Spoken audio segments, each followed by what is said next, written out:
ਪੰਜਾਬ ਦੀ ਰਹਿਤਲ ਹਜ਼ਾਰਾਂ ਵਰੇ ਪੁਰਾਣੀ ਹੈ। ਇਹ ਖਿੱਤਾ ਉਹਨਾਂ ਬਹਾਦੁਰਾਂ ਦਾ ਹੈ ਜਿਨ੍ਹਾਂ ਹਮੇਸ਼ਾ ਆਉਣ ਵਾਲੇ ਤੂਫਾਨਾਂ ਨਾਲ ਟੱਕਰ ਲਈ ਤੇ ਉਹਨਾਂ ਦਾ ਰੁਖ ਮੋੜਿਆ।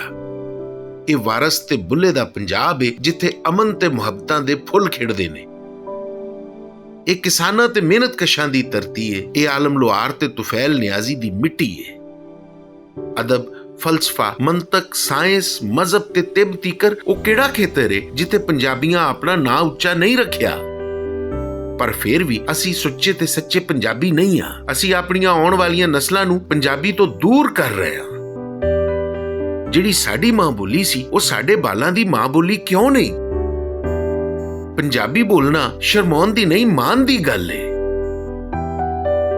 ਜੇ ਅੱਜ ਅਸੀਂ ਆਪਣੇ ਬਾਲਾਂ ਨਾਲ ਪੰਜਾਬੀ ਨਹੀਂ ਬੋਲਾਂਗੇ ਤੇ ਫਿਰ ਉਹਨਾਂ ਦੇ ਬਾਲ ਪੰਜਾਬੀ ਕਿਵੇਂ ਬੋਲਣਗੇ? ਤੇ ਜੇ ਪੰਜਾਬੀ ਹੀ ਨਾ ਰਹੀ ਤੇ ਫਿਰ ਸਾਡੇ ਵੱਡ ਵਡੇਰਿਆਂ ਦੀਆਂ ਯਾਦਾਂ ਕਿਵੇਂ ਸਲਾਮਤ ਰਹਿਣਗੀਆਂ? ਤੇ ਜਿਸ ਕੌਮ ਦਾ ਪਿਛੋਕੜ ਹੀ ਨਾ ਰਵੇ ਉਹਦਾ ਆਉਣ ਵਾਲਾ ਕੱਲ ਕਿਵੇਂ ਮਹਿਫੂਜ਼ ਹੋ ਸਕਦਾ ਹੈ? ਗੁਜ਼ਰਿਆ ਕੱਲ ਭੁੱਲ ਜਾਣ ਵਾਲੇ ਆਉਣ ਵਾਲੇ ਕੱਲ ਵਿੱਚ ਵੀ ਜ਼ਿੰਦਾ ਨਹੀਂ ਰਹਿੰਦੇ।